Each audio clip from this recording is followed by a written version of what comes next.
ఆవేశం ఉప్పొంగుతా ఆ బాధ్యతగా చెప్తున్నాను అనుకునే కేటీఆర్కి మనసులో సమస్య ఉంటుంది. అలాగే గుప్పెళ్ళు బెగబట్టి జిందాబాద్ కేసీఆర్, జై కేటీఆర్ అనేటటువంటి వాళ్ళ మనసుల్లోనూ రేపేంటన్నటువంటి భయం ఉంటుంది. కవితది చూసాం, ఈడీ విచారణ అనేక సార్లు వెళ్ళింది, ఢిల్లీలో కూడా వెళ్ళింది.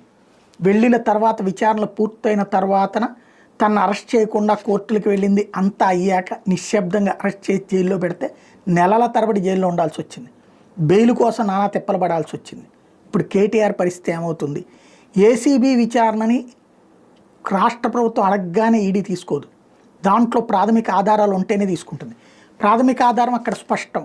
కేటీఆరే చెప్తున్నారు కదా, విదేశాలకు డబ్బులు ఇచ్చామన్నటువంటిది. పర్మిషన్ తీసుకున్నారా లేదా? క్యాబినెట్ అప్రూవల్ లేదు. అట్లాగే ముందుగా సెంట్రల్ పర్మిషన్ తీసుకున్నారా విదేశీ సంస్థకి నిధులు ఇవ్వాలంటే?